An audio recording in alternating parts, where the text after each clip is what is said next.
Hello दोस्तों, कैसे हैं आप। आज मैं फिर हाजिर हूँ संध्या आगे क्या हुआ में। तो आज की कहानी है खूनी अदला बदली।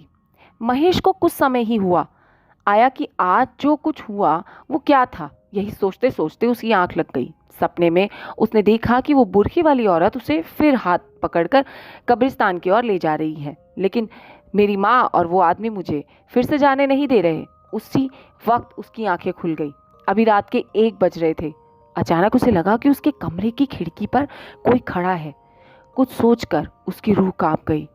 उसने फटाफट उठकर खिड़की बंद कर दी और बाहर अपने पिता के पास भागा। उसके पिताजी उसकी ये हालत देखकर हैरान रह गए। उन्होंने उसे अपने पास बिठाकर सारी बात पूछी। तब उसने बताया कि वो बुर्की वाली मुझे बार बार कब्रिस्तान ले जाती है। राधेश्याम ने जब ये सब सुना तब उसे अपने बेटे की बड़ी चिंता हुई। उसने महेश को आने वाले वीरवार को कॉलोनी से बाहर वाले पीर बाबा के पास ले जाने का फैसला किया। वहाँ पर जो बाबा थे वो राकेश को देखते ही बोले कि इसके पीछे किसी का साया है, कोई औरत है। राकेश के पिता हैरान रह गए। उन्होंने कहा कि उन्हें इस बारे में कुछ भी नहीं पता, लेकिन बाबा ने उन्हें पता लगाने के लिए कहा। महेश के पिता ने राकेश को कहा कि अब वह जब तुम्हारे सपने में आए तो उससे पूछना कि वो आखिर चाहती क्या है। आज रात फिर वही सपना देखा, लेकिन इस बार पता नहीं कौन सी ताकत थी कि महेश उससे हाथ छुड़वाकर उससे पूछने लगा कि वो आखिर चाहती क्या है। तब वो बोली, बेटा मैं तुम्हारी माँ हूँ। इतना सुनते ही महेश के पैरों के नीचे से तो पूरी की पूरी जमीन ही निकल गई। उसकी नींद टूट गई और उसे कुछ समझ नहीं आया। उसने ये सब अपने पिता को इस बार ना बताने का फैसला किया। उसे पता था कि वह किस नर्सिंग होम में पैदा हुआ था। वो अगले दिन सीधा वहां पहुंचा।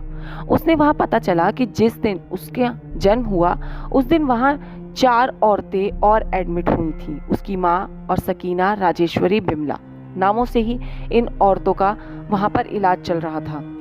सकीना उनमें से एक थी जो बुरखे वाली हो सकती थी। वो सीधे उसके घर पहुंचा।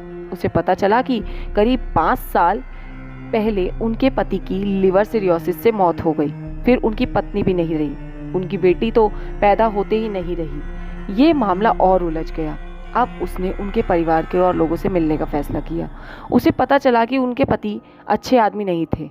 अब उसके पास आखिरी विकल्प वो नर्स थी जिसने वहां पर डिलीवरी करवाई थी। वो उसके घर पहुंचा। 1 साल पहले ही वो उस नर्सिंग होम को छोड़ चुकी थी। महेश ने सारा किस्सा उन्हें सुनाया, लेकिन पहले तो वो कुछ बताने को तैयार ही नहीं हुई। जब महेश ने उन्हें समझाया कि ये उसकी ज़िंदगी और मौत का मामला है तो वो तैयार हो गई। जो कहानी उसने सुनाई वो बड़ी अजीब थी। तब महेश के परदादा जिंदा थे। महेश के घर में एक बड़ी अजीब सी प्रथा थी, पहला लड़का ही होना चाहिए। इस प्रथा के चक्कर में सब कुछ बर्बाद हो गया, क्योंकि उस दिन सकीना के ही लड़का हुआ था, बाकी तीनों लड़कियां थीं।